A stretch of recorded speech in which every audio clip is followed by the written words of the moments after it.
So in the previous video, we discussed three different angular motion variables. In this video, we are going to look at the relationship between those angular motion variables and our linear motion variables. For the first part of our lecture, we are going to discuss the relationship between the angular displacement and linear distance. Here once again I have a tennis ball that was swung from an initial angle of 0 pi radians all the way to pi radians. And we are asked, what distance did the tennis ball travel? Well, the path of our tennis ball is essentially the circumference of the circle.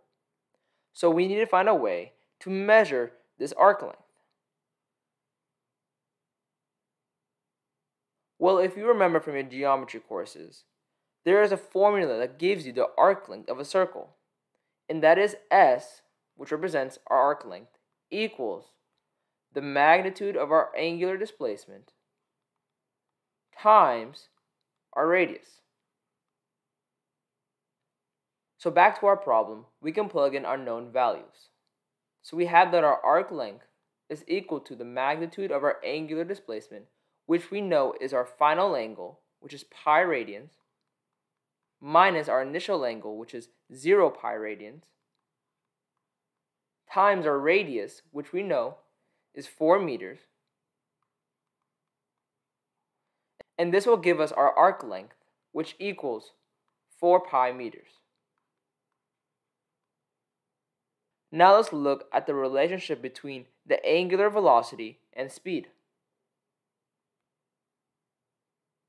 So here we have the same tennis ball attached to a string, but this time it is traveling from 0 pi radians to pi over 2 radians, and from 4 seconds to 6 seconds. Also, the radius of our circle is 3 meters. And we are trying to find the angular velocity and linear speed of the tennis ball. Let's solve for our angular velocity first. Well, from the previous video, we defined our angular velocity to equal the angular displacement divided by a change in time.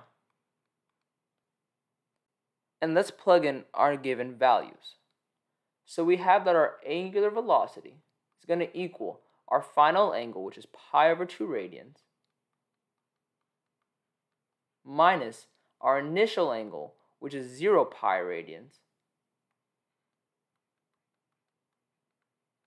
all divided by our final time, which is 6 seconds, minus our initial time, which is at 4 seconds. And this will give us a total of pi over 4 radians per second.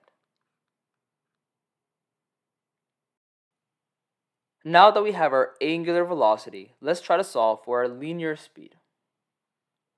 Well, from our first unit, we know that speed is defined as the total distance an object travels divided by a change in time. Well, the distance in this scenario is going to be the arc length of the circle.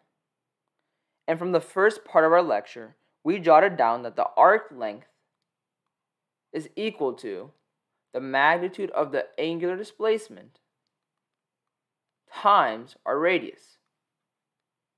So what we can do is substitute this formula into our speed equation.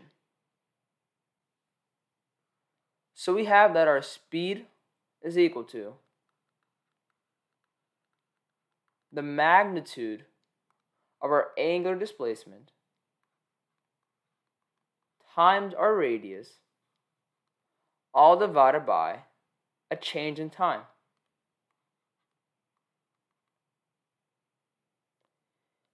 And if we look closely, we see that our angular displacement is divided by a change in time. And we know that to be our angular velocity.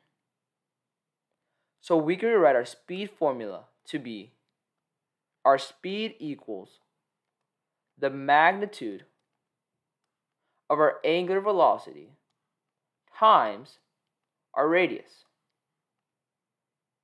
So now that we know this, let's solve for our linear speed. So we have that our speed is equal to the magnitude of our angular velocity, which we solved to be pi over 4 radians per second,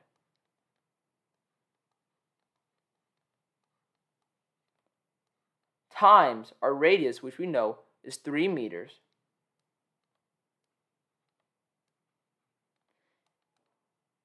and this equals 3 pi over 4 meters per second.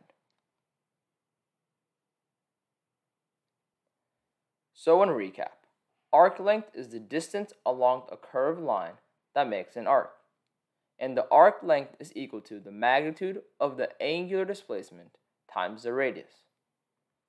The linear speed is the total distance an object has traveled over an interval of time. And when we're dealing with uniform circular motion, the linear speed is equal to the magnitude of the angular velocity times the radius. Thank you for watching this video and hope to see you next time.